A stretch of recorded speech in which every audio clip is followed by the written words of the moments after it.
Psalm 101, I will set nothing wicked before my eyes. Wow.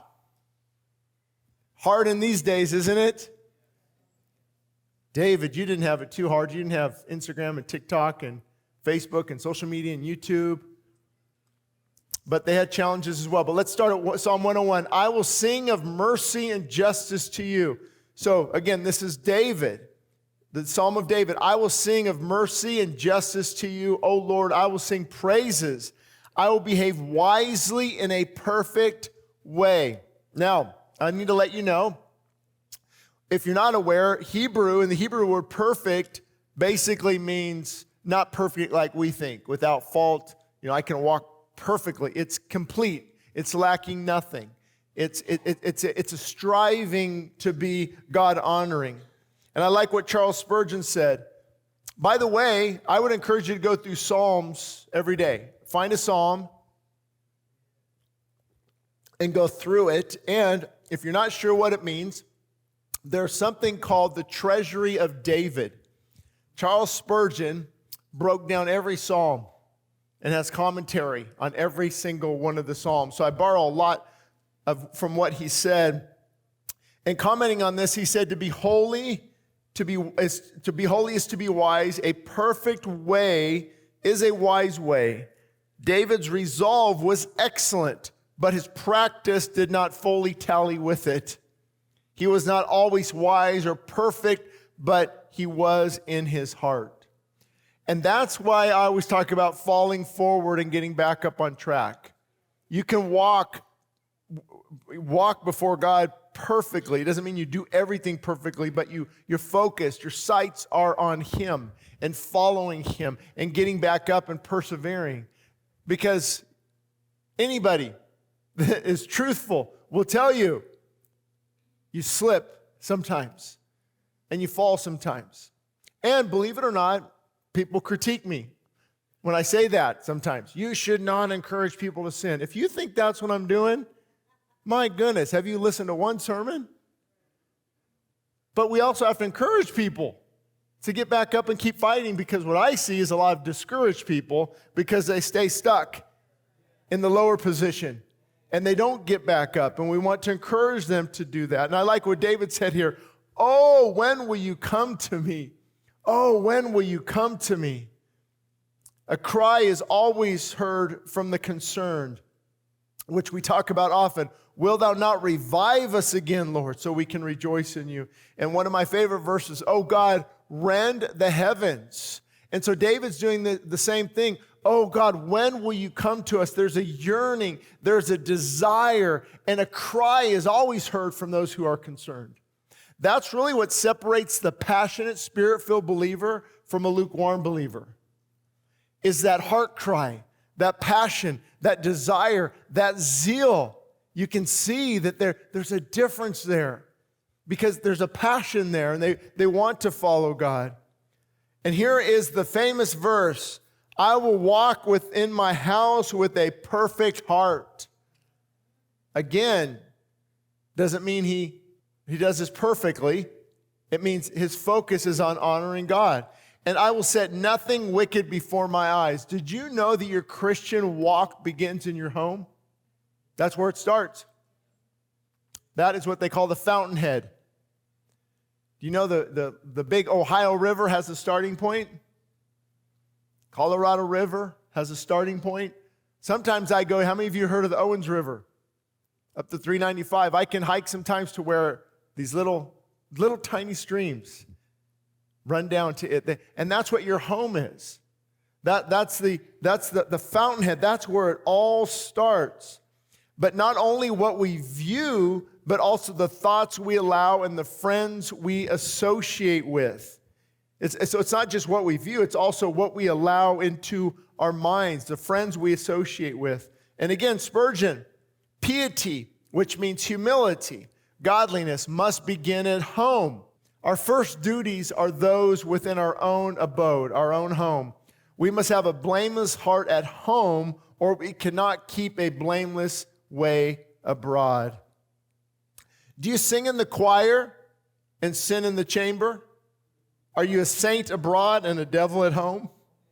Man, these guys know how to write, don't they? But it's true. Because any man is really who he is at home and on his knees before God. You can come and fool us all in here. Oh boy, have I seen it. It's not too hard, is it? You walk in, hey, how's it going? You say the right things. You know the Christianese, the right language. Oh, the Spirit's flowing tonight, brother. And I just had some incredible time with the Lord. And we can say all those things. Often, I'm going to be careful here, but because I know it doesn't apply to everybody, but I've seen over the years, the more people talk, you know where I'm going with this, don't you? The more spiritual they act, they're really probably not that spiritual. Fake it till you make it. It's the one with that gentle spirit. They don't need to say much. It's who they are. It's reflected in their character. It's reflected in their heart. And we can point them out. We know that they walk with the Lord.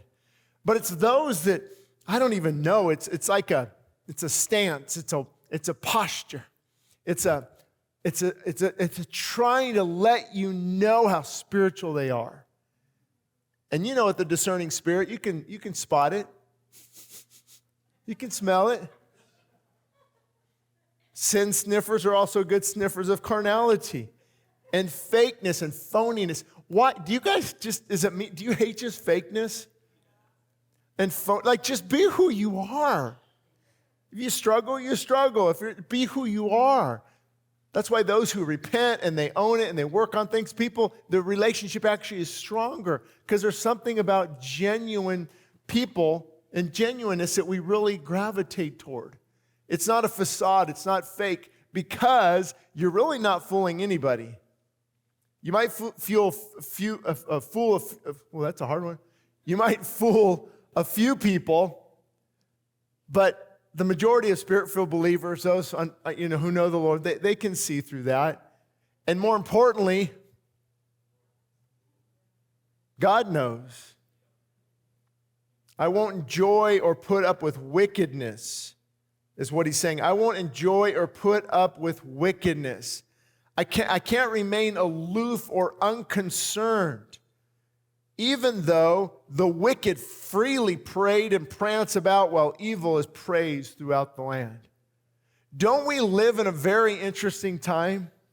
Things that would have never been allowed on TV. Never been allowed on TV. Now it's whatever. Things they can find on YouTube. And it's like we have become so depraved, so degraded. And you have to get that stance that I'm not going to remain aloof or unconcerned. Because what that does is, parents, you can open your home to a variety of things when you're aloof and unconcerned. Oh, I don't care. My kids can have sleepovers. I don't care what they watch. At some point, it was so hard for me sometimes to watch, like, parents give their 10-year-old a iPhone. Like, no. Well, hold on. Now, if you've done that, don't get mad. I'm just telling you how I feel. But we got to use a lot of wisdom. 12 years old, 13, 14, they've got to have, looking back, I probably would wait till they're 18. No driving till you're 21. No iPhones till you're 21. No dating till you're 42.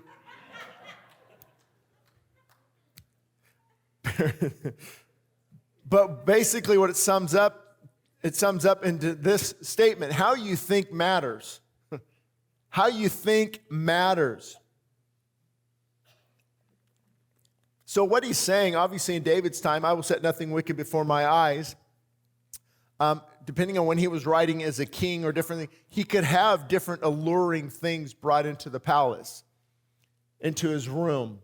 He could see wickedness taking place, bribes and different things. So he could actually see it, but he said, I will set nothing wicked before my eyes, in my home, in my place, in my palace. And so this list will really help us fine-tune what we should be focusing on. Finally, brethren, this is Philippians. Paul is writing to the church in Philippi, his closing statement. And if you can memorize this and really focus on this, it will help you so much. Because the battle for everything is right here. Are you anxious and fearful? Let me see your thought life. Are you lusting? Let me see your thought life. Are you anger and bitter and jealousy? Let me see your thought life. Because that's our thoughts take us in these directions. So finally, brethren, whatever things are false. Did you wake up now? But we gravitate toward what's false. Fake news. Stop believing everything you read on the internet. When did you learn this lesson? It took me, it's been about 5 years now, I think. Back in the COVID days, I'm like, you know what? I got to test these stories because you see all kinds of stuff. So meditate, what is true? Whatever things are, what a beautiful list too. I thought of that word beautiful today, thinking of this list. Things that are noble. What is a noble? It's right. It's good. It's a good standard. It's something you should meditate on, not go home and watch murder mysteries all night. Anybody like 48 Hours? Sometimes they draw me into. It's like, why did they kill that person?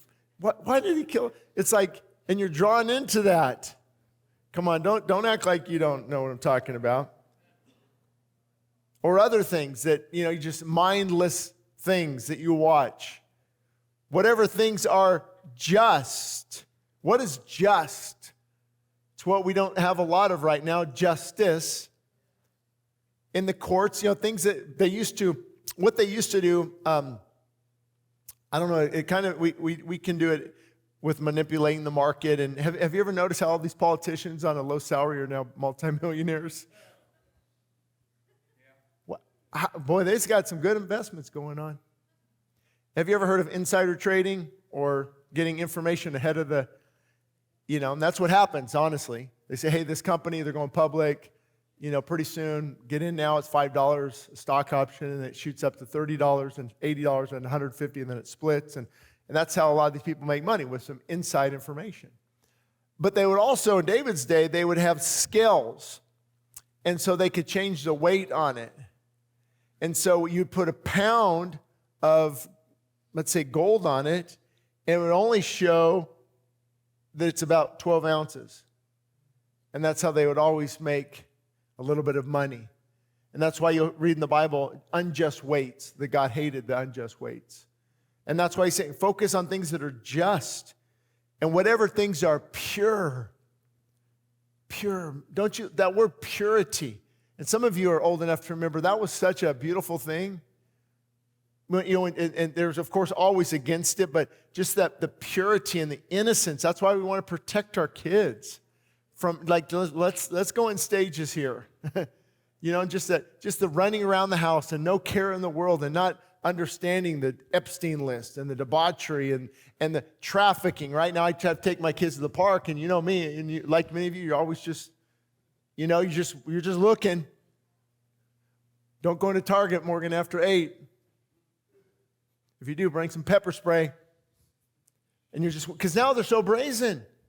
Everything's just, it's just crazy, the world we live in.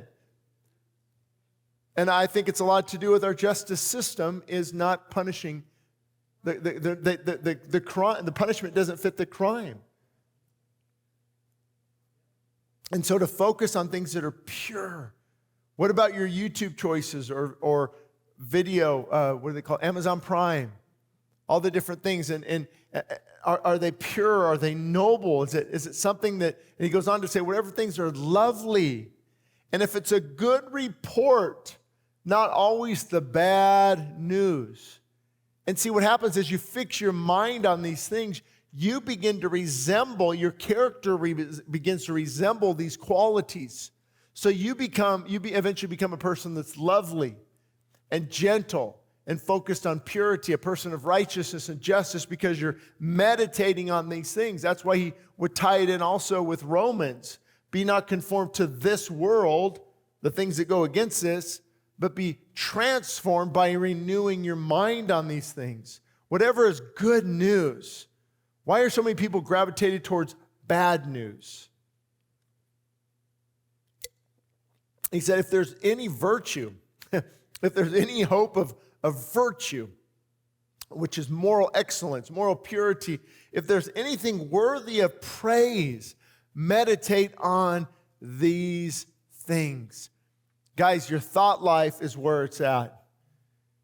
When that thought goes the wrong way, you got to bring it back, put it in prison to the obedience of Christ, and dwell on things that will not only help you spiritually, but also will help you in many other ways as well. Meditate on these things.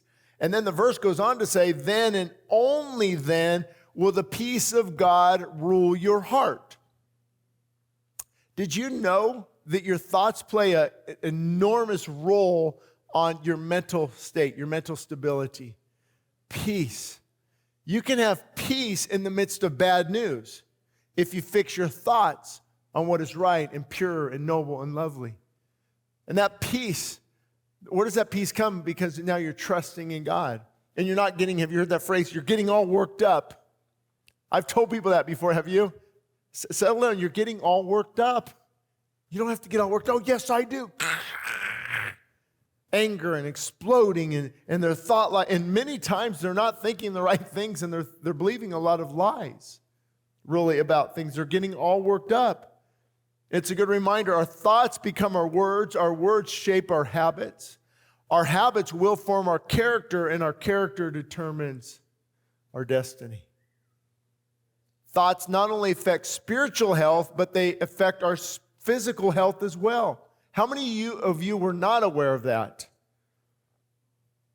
This is from the Mayo Clinic. The long-term activation of the stress response system and too much exposure to cortisol and other stress hormones can disrupt almost all of the body's processes. So here's how it's supposed to work. God designed us, you see a lion. Well, no matter what you see, you're probably dead, right? You're not going to outrun a bear. You're not going to outrun a lion. You're not going to beat up a chimpanzee. They will tear you apart. But there's a fight or flight. So here comes that stress hormone, and you respond. And then, right, there's seasons of peace. You find that spring of water. Everything's going good for a while. You don't see anything scary. But most people live in that constant state of fight or flight. They're constantly worrying. They're not getting enough sleep. Without sleep is so important because it elevates stress hormones. It repairs the body. Something I've talked about before in the fasting seminars, brain-derived neurotropic factor, that they're finding is so important to help with Alzheimer's. That actually is increased when you get enough sleep. It helps to clean the body. Sleep is the time the body cleans itself and repairs itself. And so if we're constantly always stressed by our thought life, have you ever seen those interviews where the creators of these things will not even let their kids use them? I'm serious. CEO of Apple, I don't let my kids have iPhones. Oh, really? What do you know that we don't know? And it's a constant stressor.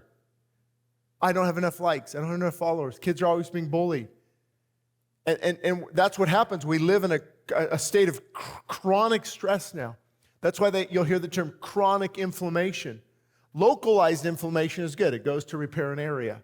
But when it's chronic inflammation, the body is constantly being triggered. And all of this stress, it leads to all kinds of things.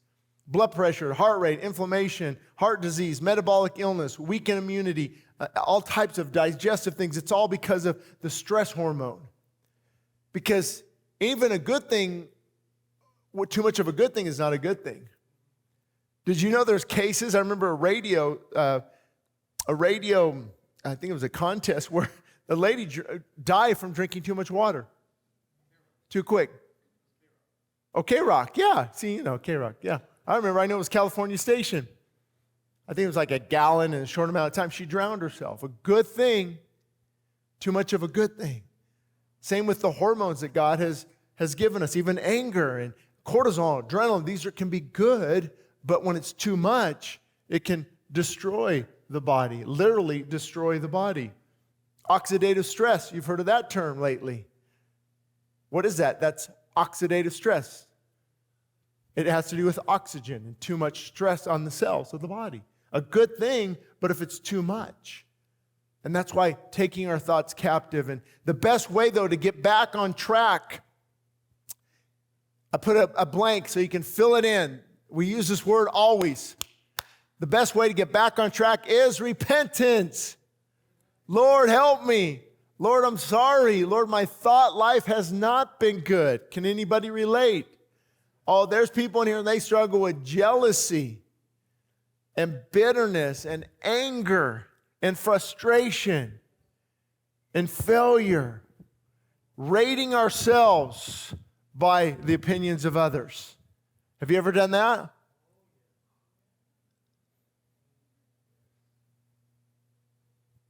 It will destroy us. It will eat us from the inside out. And that's really what I'm trying to teach my kids is stop trying to keep up with the Joneses. You don't want to be a social media influencer. I just was on a podcast today with a man named Mike Singarelli. I don't know if you ever see him. And we talked for quite a while. And he's like 1.8 million followers on YouTube, and how much drama, that extra drama that's brought, and how much extra responsibility.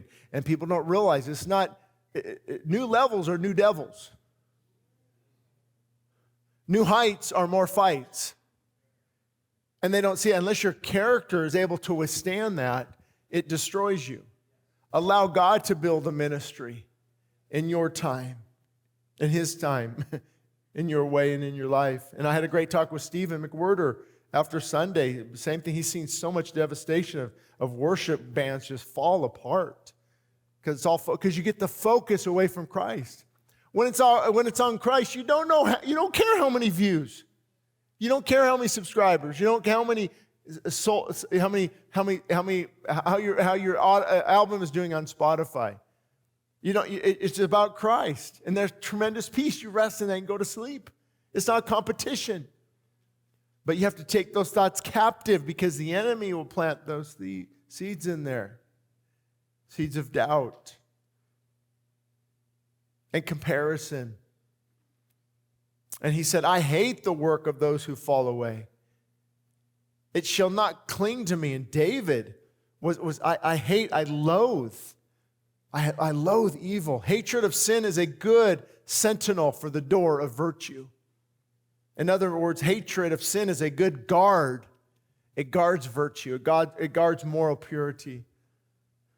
I will disown their ways. I will not imitate their policy. Like dirt, it may fall upon me, but I will wash it off and never rest until I'm rid of it. Sin, like pitch, is very apt to stick. You guys might not know what pitch is, but I've helped some roofers put on some roofing. You get that black tar on you, man, it's like days before it comes off. Months, yeah. Well, I have a trick. I'll tell you later. Some diesel fuel.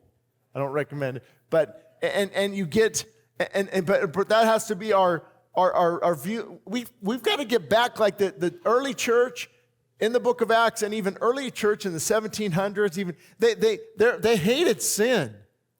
There was a fight against sin. Now it's like, you know what, man, who cares? Let God convict them. It's no big deal. And that dumbing down of sin. Now you help others, you encourage them, but you've got to fight against sin. Like John Owen said, the Puritan, be killing sin or sin be killing you. You can't play or make a truce with an enemy that wants to kill you. You can't compromise with something that wants to kill you. Do you get that with sin? It's like, sometimes I watch these politicians, like, guys, you can't negotiate with Iran. Or whoever, like, if you do that. No, they want to kill us. Hello? Terrorists are going to tell you what you want to hear. They can lie, actually, according to their beliefs. Oh, I negotiated this, and this is great, and they're going to... No, they're planning on destroying you. How do you negotiate with someone who wants to kill you? Same with sin. That's what it does. It wants to destroy us. A perverse heart, David said, shall depart from me. I will not know wickedness. There's a resolve there. Again, it must begin with you at the fountainhead.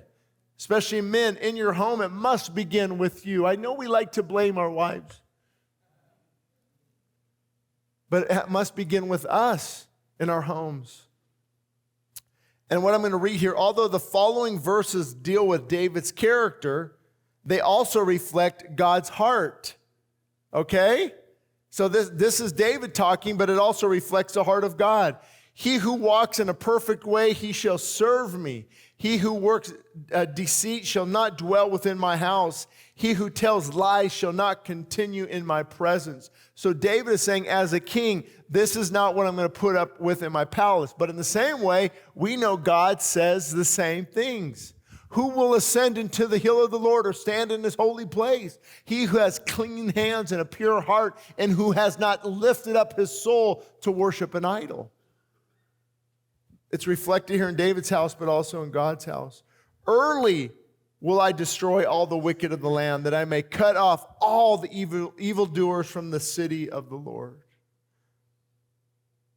But I want to come back to the statement, since that Psalm 101 is over. But I want to focus on the statement for a minute. Oh, when will you come to me, Lord?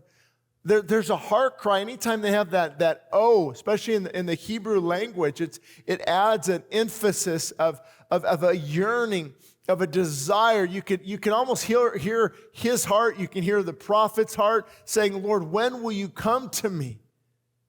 Because sometimes I don't just need help, I need his presence. I don't just need help, I need God's presence. How about you? His presence brings us both wisdom and holiness. Away from God, we are away from safety. And the verse I use often, but those who wait on the Lord, they shall renew their strength. How come we don't like waiting? Anybody else do not like waiting? Even you go into a restaurant, well, there's a 20-minute wait, sir. What? 20-minute wait. I'm hungry. We don't like to wait. But waiting on God, that's how you actually renew spiritual strength. And before that verse, it's interesting. It says, even the young men will faint and be weary, and they shall utterly fall. But those who wait on the Lord, he's giving a contrast here. Even youth, even no matter what they do, they will faint. But when you wait on God, you renew your strength. Nothing compares to waiting. It's where strength is built. It's where faith is renewed. And it's where our hope is secured. Waiting on God. Because what is it? It's not just waiting. It is trusting. It's not rushing ahead. It's allowing God, I'm waiting on you, Lord. You show me. Now I'm not giving permission for laziness. You get that? There's a time to get up and work. Well, how do I know? You'll be convicted about it. And when it comes to waiting, you'll be convicted to know you're not waiting on the Lord. You're rushing to get results, rushing to get things done. Nothing compares to waiting. This is where strength is built. Most people, I just received such and such news, or my kids this, or my spouse this, or my job this. I don't know what to do. The answer is always the same. Wait. Wait.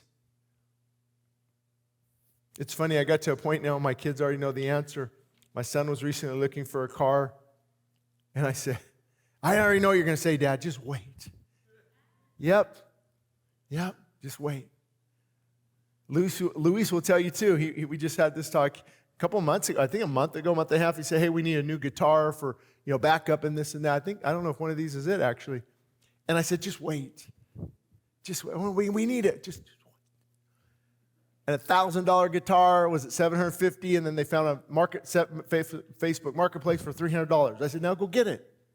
We waited. Wait on the Lord. Now it's easy to tell you, but I don't often do this. I rush ahead myself sometimes. I don't want to wait for the doctor. I want to go on Google Doctor.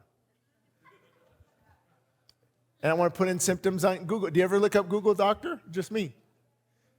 AI said this. Yeah, I'm going to die next month with all these symptoms. I think I have this or that. I remember, this is like, 10 years now. And my white blood cell count was crazy, and I looked up this, what else going on? I go, Morgan, I think I have leukemia because of Google Doctor. And we get worked up on things and said, I want to know. Why do I want to know? Like I said before, so I can fix it. But waiting is like putting my agenda, my goal. It's actually very beautiful because it's trusting God. It's very good for you to get to a point where you say, I don't know. Lord, will you help me? I need your presence. Waiting time at the feet of Jesus is not wasted time. It's spiritual heart surgery. Waiting draws you into a deeper, more intimate relationship with God, and it often leads to deep, soul-searching repentance. It's a vital necessity for spiritual help. So I want to leave you with a few questions. What do you do when there is no answer? You get frustrated? What do you do when there's no answer? Or who do you run to for an answer? Who do you run to for an answer? Don't we run to something? I need to get an answer. And again, sometimes, of course, obviously, we need to get an answer. But many times we rush ahead. And I came across this verse actually this morning, 2 Chronicles 16:12. Asa, he was a king. Asa, he was afflicted with a disease in his feet. Check out this verse. Though his disease was very severe, even in his illness, he did not seek help from the Lord, but only from the physicians. Now, I need to tell you this so you don't get mad at me. The Bible never teaches us to not seek help from physicians or medication. You'll never find where it says, no, don't do that. Don't ever see a doctor. Don't ever see a dentist. You're taking medication. That's from pharmacia. That word in the Greek means sorcery. I know. But there's also some things you might need that a physician might recommend. Here's always the key. Who do you seek first? Who do you run to first? Who do you ask of the Lord? Do you ask of the Lord, Lord, I need some help. I need some direction. I'm going to wait on you if you can. At least you're involving him. How many times we make plans without even asking him? I've prayed before, and he's showed me really quick. He leads those who want to follow. And there's been other times I haven't asked. Oh, the doctor said I better do it. But again, the emphasis is always on who you seek or what you seek first. Remember, Luke was a physician, and Jesus is the great physician. Your cry must be, you'll always find me at the feet of Jesus, even when healthy and prosperous, and even when my health is fading. You'll always find me at the feet of Jesus. That needs to be your stance. Even on mountaintops or in deep valleys, even when everything is looking up or when everything is pointing down, you must look at Jesus. I just came across this as well. David Jeremiah in his book. His book is actually called When Your World Falls Apart. He said this regarding all the different advice he received when he was diagnosed with cancer. He said, but after a while, we reached a new mindset in which we push aside all the dreams, all the schemes, and all the clever devices, basically all the opinions of people. Try this, try this, try this, try this, try this. And we fell on our knees and we said, Lord, my God, my hope is in you. All this stuff is too much from my limited and distressed mind, and it amounts to little account anyway. I look to one thing and nothing but you, and I await your guidance. What a beautiful thing, isn't it? Because you can actually rest in that. And then he might guide you to do something. But you start with him. You always start with God. Searching for answers outside of God is exhausting and debilitating. Have you ever done, you're searching for answers outside? You get to a point where you say, I'm done. Whether it's the court system, the legal system, financial system, healthcare system, health, whatever it is, you get to points like there's so much, even on the dieting, I've shared that before. The diet crazes. Somebody's wrong. Meat, carnivore. Plants are trying to kill you. Or plants. Or raw. You cook the food, it loses all its nutrition value. Right, it's like, I said, stop. Stop it, guys. Stop it. This is ridiculous.